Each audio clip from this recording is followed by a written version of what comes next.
Learn from the mistakes of others. Why? Simply, you will not be able to live long enough to do them all yourself. 20 years of being an entrepreneur, I have admittedly fallen into so many traps of life. And I have learned some really great lessons trying to build the perfect scenario of togetherness. Today I will share with you some of these lessons with no hesitations and with all candor, as I truly believe that surviving our mistakes is what makes us stronger and better human beings. It is what renders us more resilient. So, my first lesson in life. You will be disappointed. I'm sorry to disappoint you, but you will be. Why? Well, not everybody is going to share your culture and your beliefs. Everybody comes from a different background. Some people still believe in a dog-eat-dog world. Some of your colleagues that you have cherished and trusted so much, one day they will surprise you and you will get to know that they have been talking behind your back. And they find that it is okay. It's the grapevine communication that is acceptable in the workplace. But to you, thinking that you have built this great togetherness, how could someone, misuse your trust? So it will hurt. And sometimes you would be investing so much into a colleague and you really believe in them and believe in their future, and midway, they decide to jump ship, either because they found a better opportunity or because you could no longer see eye to eye. And that is also something that would hurt. So what did I do when these things happened to me? And I can assure you more will happen. But what did I do when these things happened to me? I reacted. Lesson number 2. You will react too. And my best advice is, don't. Why will you react? It's simple, you will find your own justification. I mean, Newton himself said, for every action there is an equal but opposite reaction. And we all know that self-preservation is the first law of nature. And this is how I justified it. I needed to self-preserve. But in order to do so, what did I do?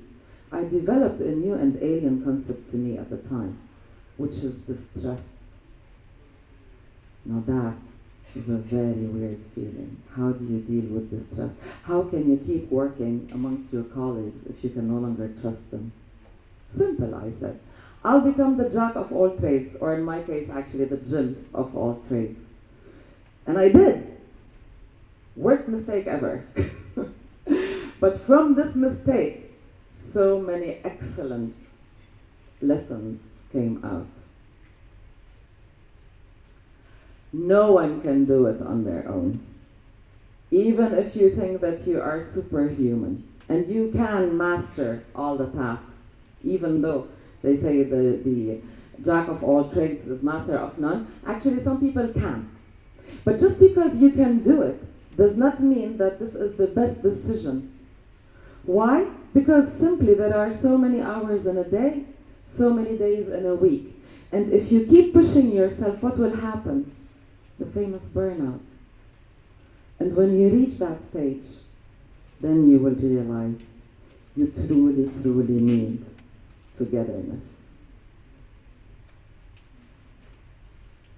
See, togetherness is necessary for growth. Mother Teresa said, I can do things you cannot. You can do things I cannot.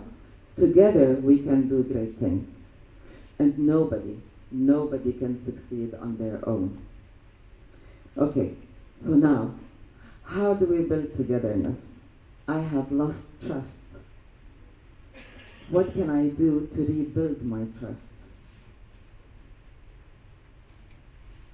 You need first to self-reflect. Why do we react like that when we get disappointed? Is it a need for invulnerability? That's a very interesting, question to ask oneself. Why do we need to be superhuman, beyond pain? Aren't we human? Aren't we supposed to live through the array of the human emotions? So once you accept that it is okay to hurt every now and then, you will start being able to rebuild trust. And that's not the only thing that you're going to accept. You're going to have to accept a lot of things in life. You're going to have to accept that it is okay not to see eye to eye with people. I mean, there's this famous saying that if two people never argue at work, it means one of them is useless. And if both of them argue all the time, then both of them are useless. So some degree of argument is always necessary for growth, to complete one another. So you're going to have to accept things about you, and you have to accept things in others. And you start sometimes reading those self-help books and resorting to, meditation, new wave philosophies, and you might mistake acceptance with lowering expectations. That would be a very big mistake. Oh, okay. Before I reach there, let us talk about togetherness. So what is togetherness? How can we build togetherness? Well, Andrew Carnegie said, togetherness is the ability to take individual achievements and align them with organizational objectives. Great. Sounds simple? Not really. Henry Ford says, coming together is a beginning. Keeping together is progress. Working together is success. To build togetherness is never an easy process. And it is never a destination that once you reach, you just can let go. I've reached togetherness. Life is going to be happy now. Not at all. We're human beings. We're by nature complicated. The dynamics will change every day. So you are going to be challenged. So I say, togetherness is work in progress. And guess what? Whoever, whatever, whenever, is always going to be work in progress. How many times have you caught yourself saying, I can't believe this is happening to me. Do I really have to go through this? And not in my case, but some people would say, am I not too old for this? Well, I'm going to put it to you very, very gently and nicely. No matter who you are, no matter how powerful, rich, old, or wise, life will happen to you. It simply is the way it is. It's life, and it's a journey, and nobody can escape it. So, remember when we were talking about acceptance? When you start accepting, and you're reading all these self-help books, you might mistake acceptance with lowering your expectations. Because they tell you, if you expect nothing from nobody, you can't get hurt.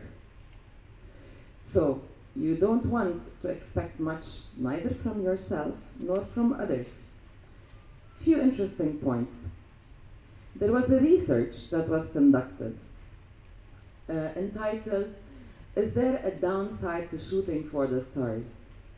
And guess what? The researchers could not find a correlation between failed expectations and depression. Why is that? Because we are made far more resilient than this. Inherent to us, there is the adaptive resilience. So yes, we get punched, we get hurt, we fail, but we will survive. So it is okay. And in another research, basically, we have to always remember that if you want to achieve anything, it has to be within the framework of high expectations. Remember the Pygmalion, the Greek sculptor, he sculpted this perfect woman, and by the sheer power of his beliefs, he was able to bring her to life. And then later on, years and centuries later, the Rosenthal study was conducted in a school setting, and they talked about Pygmalion effect in a school environment, which is when the teacher is expecting from his students then whatever their expectations, so will be the results. And today, at Harvard, they will teach you about the fulfilling prophecy. It has been proven so many times that nobody argues it anymore. It's no longer debatable. So while everybody today, in today's philosophy, might be telling you, lower your expectations not to be disappointed, I urge you to argue back. I urge you to keep your expectations, and it is okay. It's okay to get the punches. So, if I am going to leave you with one thing that I want you to take with you today is, it is okay. Keep your strong beliefs long enough. Do not stop. Do not falter. And you will be able to gather people of your own feather. Thank you so very much, and I will wrap up with Einstein. Learn from yesterday, live for today, and hope for tomorrow. Thank you.